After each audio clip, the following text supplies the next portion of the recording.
मी police निरीक्षक Narayan Pawar, Tembhurni police station. Tembhurni police station हद्दीतील मौजे आरणगाव येथील महिला नामे हर्षदा बळीराम खंडाळे यांनी दिनांक 16/7/25 रोजी टेंभुर्णी पोलीस स्टेशन येथे तक्रार दिली होती की तिचा मुलगा कार्तिक बळीराम खंडाळे हा दिनांक 15/7/25 रोजी जिल्हा परिषद शाळा आरण या ठिकाणावरून संध्याकाळी 5:15 वाजण्याच्या सुमारास घरी आला होता. घरी आल्याच्या नंतर तो सौतामाळी शाळा कॉलेज त्या ठिकाणीच्या ग्राउंडवर खेळायला जातो म्हणून त्या ठिकाणावरून निघून गेला होता आणि त्याच्यानंतर तो संध्याकाळी 9 वाजेपर्यंत घरी आलाच नाही. म्हणून घरच्यांनी शोधाशोध घेतली आणि तो संध्याकाळी बराच उशिरापर्यंत आला नाही. नंतर पोलिसाला कळवलं. मी स्वतः त्या ठिकाणी गेलो होतो. रात्रभर शोध घेतला, परंतु तो त्या ठिकाणी आसपास काही कुठे मिळून आलेला नाही. त्यावरून मग दुसऱ्या दिवशी सकाळी 16 तारखेला हर्षदा बळीराम खंडाळे यांनी पोलीस स्टेशनला तक्रार दिली की सदर मुलगा बेपत्ता आहे आणि त्याला कोणीतरी पळून नेलं असण्याचं संशय आहे. त्यावरून पोलीस स्टेशन टेंभुर्णी येथे भादवी कलम 419/25 प्रमाणे गुन्हा दाखल झाला होता. सदर गुन्ह्याचा तपास API जोग करत होते. आम्ही सदर मुलांचा शोध घेण्यासाठी एक 4 ते 5 टीम तयार केलेल्या होत्या. वेगवेगळ्या ठिकाणी आम्ही मुलाचा शोध घेत होतो. नागरिक आमच्याबरोबर होते. डॉग स्क्वॉड त्या ठिकाणी पहिल्या दिवशी आला होता. डॉग स्क्वॉडच्या माध्यमातून पण आम्ही शोध घेण्याचा प्रयत्न केला, परंतु तो मुलगा त्या दिवसापर्यंत मिळून आला नव्हता. 19/7/25 रोजी सकाळी जाधववाडी बैरागवाडीच्या हद्दीमध्ये एका रोडच्या कडेला मोडणीम ते तुळशी जाणारे रोडच्या बाजूला एक कोरडा कॅनॉल आहे.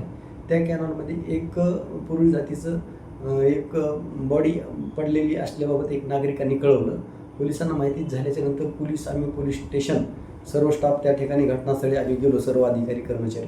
नंतर आम्ही LCB, स्वान पथक, फॉरेन्सिक टीम, फिंगरप्रिंट वरिष्ठ अधिकाऱ्यांना सर्वांना माहिती दिली. त्यानंतर सर्व टीम त्या ठिकाणी आल्या. फॉरेन्सिक टीम, डॉग स्क्वॉडने त्या ठिकाणी पाहणी केली, घटनास्थळ पंचनामा केला. सदर प्रेताचं इन्क्वेस्ट आणि PM करण्याकरता API जोग यांना सोलापूर शहर या ठिकाणी हॉस्पिटलला पाठवण्यात आलं. त्या ठिकाणी PM कारवाई करण्यात आली. त्यानंतर सदर गुन्ह्यातील ह्या मुलाला कोणीतरी अज्ञात कारणावरून अज्ञात वस्तूने त्या ठिकाणी त्याला मारून जीवे ठार मारले असल्याचं तपासात निष्पन्न झाल्याने वाढीव कलम लावण्यात आलं. त्या गुन्ह्याचा तपास API जोग हे करत असताना सदर जो बारका मुलगा होता तो आरण या ठिकाणावरून त्याला एक इसम